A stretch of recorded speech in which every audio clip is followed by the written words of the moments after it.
Welcome back to Dolphin Podcast, the space where we dive deep into real change, lasting growth, and inner strength. Today, we're going to explore a topic that affects everything: our work, relationships, mindset, and sense of purpose. How can we stay energized, not just physically, but mentally and emotionally, every single day? This episode isn't about caffeine hacks or 5-minute productivity tricks. It's about something deeper: how to cultivate sustainable, soul-fueled energy, the kind that doesn't run out when the coffee wears off. Let's begin. What drains your energy? Before we fill our energy tank, we have to understand what's draining it. Constant overthinking, unfinished tasks, too many decisions. These act like open apps in your brain, draining mental RAM. Every ping, swipe, scroll, and notification splits your attention, eroding your focus and robbing you of rest. Unspoken resentment, unresolved emotions, people-pleasing, and self-criticism burn energy silently and consistently.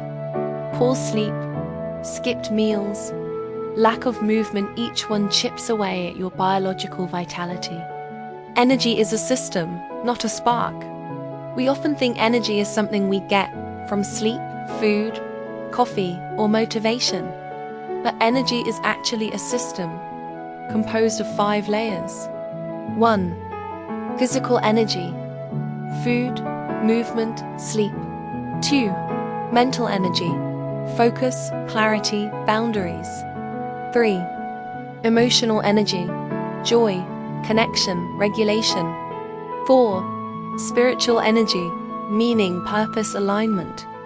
5. Environmental energy: your space, habits, routines. Each part is like a battery.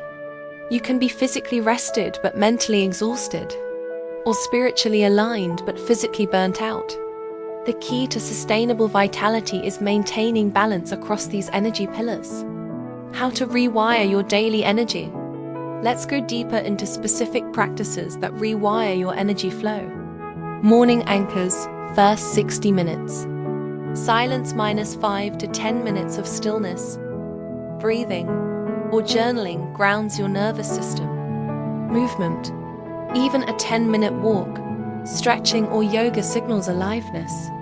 Nourishment, water and a clean, energizing breakfast send a message: today I take care of me.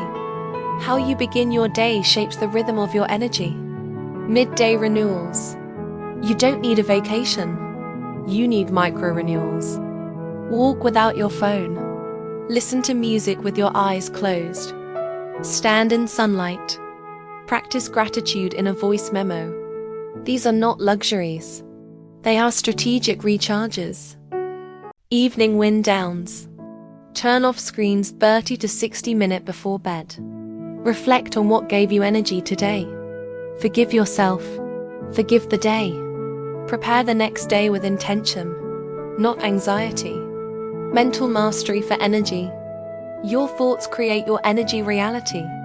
And there are 2 core energy killers. 1. Comparison. When you compare yourself to others, you disconnect from your unique timeline. Energy leaks into what if and not enough. 2. Overcommitment. Every yes costs energy. Learn to say no without guilt and yes only with intention. Reframe your inner voice. Talk to yourself like someone you love. You are not lazy. You are tired. There's a difference.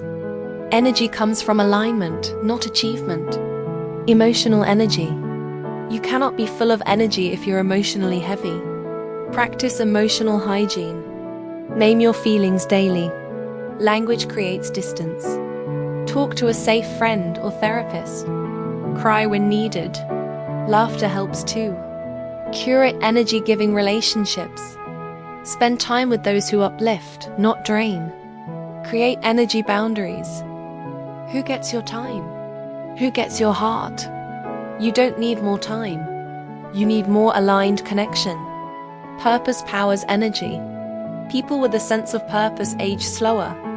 recover faster, and live with more vitality. Why? Because purpose directs your energy. It becomes a source, not a sink. Ask, what gives me a sense of contribution today? What value do I want to live by? What am I building? You don't need a grand mission. Purpose can be showing up with kindness, learning something new, or helping one person today.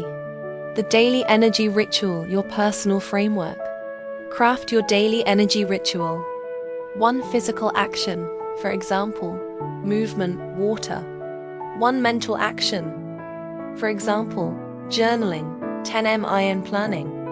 One emotional action, for example, call a friend, write gratitude. One spiritual reflective moment, for example, silence, walk in nature. Keep it simple. Repeat it daily. This is how you become your own source of energy, becoming the generator, not the drainer. Energy is not something you chase. It's something you cultivate. You can become the kind of person who generates energy wherever they go, who walks into a room and lifts it, not with noise, but with clarity, presence, and quiet fire. So today, ask yourself, what am I leaking energy to? What can I do to refill, renew, and reconnect? And how can I protect the peace that powers me? You are not powerless. You are a generator.